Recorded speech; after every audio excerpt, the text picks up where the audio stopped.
Assalamualaikum warahmatullahi wabarakatuh. Ketemu lagi anak-anakku sekalian.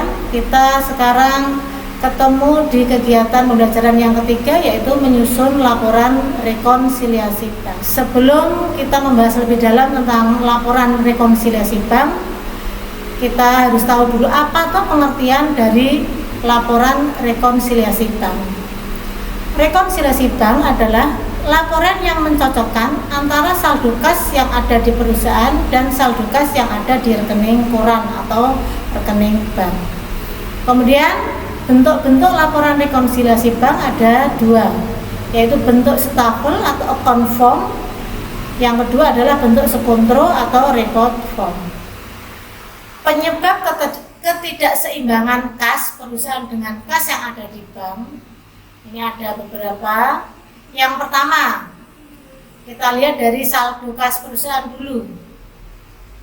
Penerimaan yang sudah dicatat oleh perusahaan, contohnya seperti transfer bank, jasa giro, dan hasil inkaso. Kemudian yang menambah lagi kesalahan pencatatan perusahaan, kesalahan perusahaan mencatat pengeluaran terlalu tinggi. Kemudian yang menambah kesalahan perusahaan mencatat penerimaan terlalu rendah. Kemudian yang mengurangi saldo kas perusahaan. Yang pertama adalah pengeluaran yang dicatat bank tetapi belum dicatat oleh perusahaan. Contoh lain adalah biaya administrasi, biaya transfer, biaya inkaso, cek di tempat atau pengambilan uang dari bank tetapi tidak menggunakan cek melainkan dengan formulir khusus. Kemudian yang mengurangi kas lagi adalah setoran yang ditolak karena tidak cukup dana atau istilahnya cek kosong. Kemudian yang selanjutnya adalah kesalahan perusahaan mencatat pengeluaran terlalu rendah. Terus yang selanjutnya, kesalahan perusahaan mencatat penerimaan terlalu tinggi.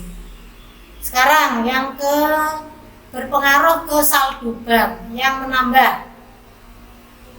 Yang pertama, setoran dalam proses atau deposit in transit. Yang kedua, penerimaan tagihan belum disetor ke bank. Yang ketiga, kesalahan perusahaan mencatat pengeluaran terlalu tinggi. Yang selanjutnya, kesalahan perusahaan mencatat penerimaan terlalu rendah.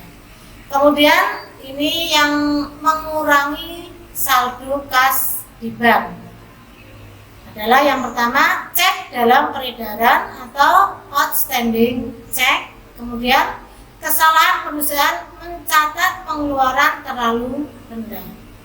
Yang berikutnya, kesalahan perusahaan mencatat penerimaan terlalu rendah.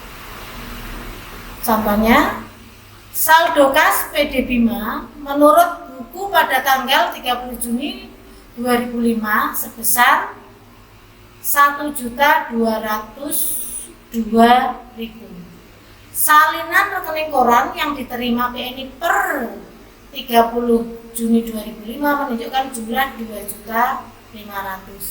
Setelah diadakan pemeriksaan, perbedaan tersebut disebabkan ada A, B, C, dan D. Jadi pertama yang dilakukan adalah membuat laporan. Masing-masing saldo dimasukkan terlebih dahulu. Jadi saldo kasnya ada 1.202.000. Kemudian saldo banknya sebelum rekonsiliasi ada 2.500.000. Baru sekarang kita analisis dari A, B, dan C. Kita cek dulu yang A.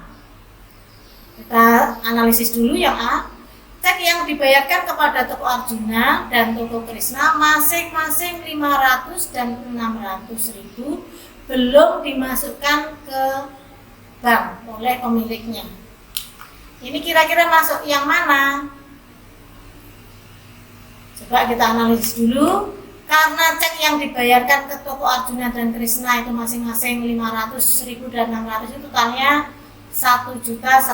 Ini berarti masuk ke dalam cek dalam peredaran. Maka di sini mengurangi rekening bank atau catatan bank 1.100.000. Kemudian yang B, beban inkaso yang melampiri rekening koran mengatakan bahwa bank telah berhasil menerima debitur PD Bima yaitu Toko Bimanyu sebesar 700.000. Bank memperhitungkan biaya inkaso 7.500. Maka di sini masuk ke dalam catatan kas. Jadi inkaso itu menambah kas. Kemudian untuk biaya inkaso sebesar 7.500 mengurangi kas. Terus selanjutnya yang C, PD Bima melakukan penyetoran ke BNI sebesar 500.000. Jumlah tersebut belum tercatat ke dalam rekening koran. Maka ini termasuk di dalam istilahnya deposit in transit. Jadi uang yang belum disetor. Jadi menambah catatan bank. Kemudian yang D, bank membebani biaya administrasi sebesar 15.000 dan mengkredit uang jasa giro 20.500. Yang beban itu mengurangi dari catatan kas, yang jasa giro itu menambah dari catatan kas, sehingga kita jumlah-jumlahkan, yang menambah kita jumlahkan, yang mengurangi kita jumlahkan, sehingga saldo antara catatan perusahaan dengan catatan bank itu nilainya harus sama, harus seimbang. Demikianlah anak-anakku untuk materi rekonsiliasi. Kita akhiri sampai di sini. Assalamualaikum warahmatullahi wabarakatuh.